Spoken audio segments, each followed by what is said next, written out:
I say thank you for watching me in this video.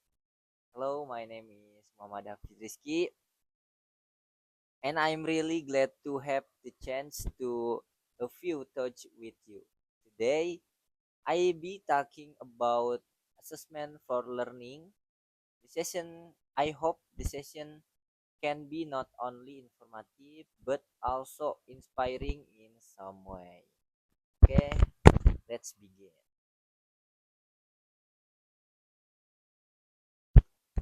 The first, introduction, assessment, and learning are an inseparable whole.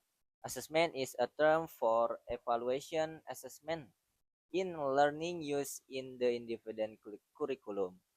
Khairurijal et al. 2022.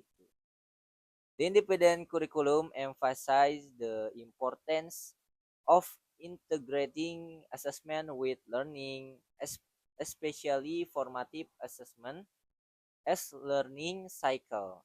Anggraena et al. 2022 and Purwanto 2022. Okay, next, basic concept assessment for learning. Assessment for learning offers a new perspective on traditional assessment conducted in schools.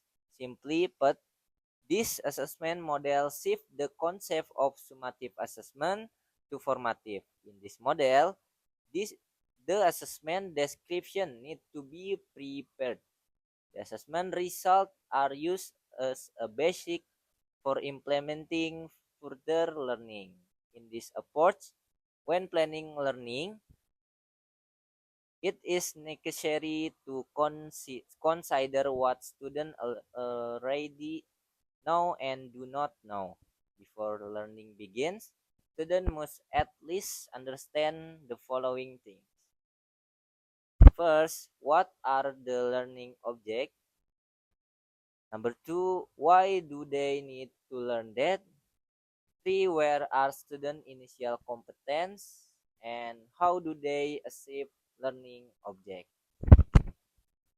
Okay, next, in assessment for learning, teacher use their personal knowledge of the assessment context and curriculum targets to identify learning needs. In implementing the assessment for learning approach, the following things must be considered. Number one, learning planning. Number one, learning planning. Learning does not happen incidentally. Learning needs to be planned carefully. Planning is an essential part of teacher job.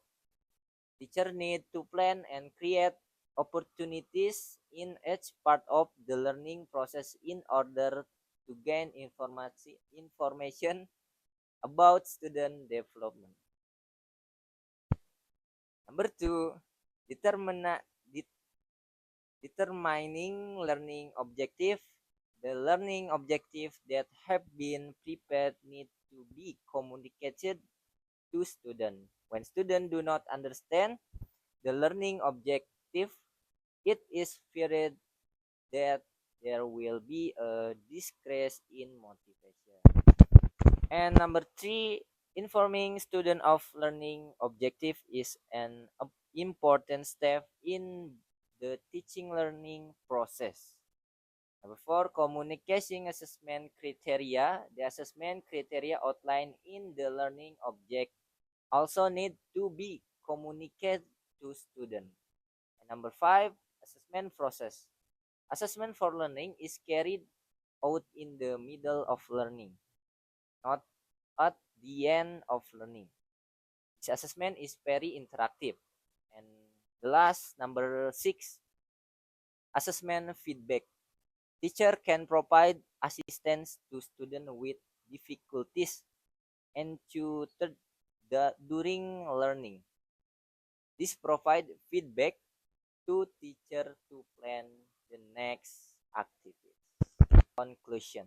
Assessment for learning is a formative assessment approach that aims to improve learning by providing feedback to teacher and student. Assessment for learning not only function as a measuring tool for learning outcome, but also as a mean to diagnose student initial abilities, increase student learning motivation, and design more effective learning.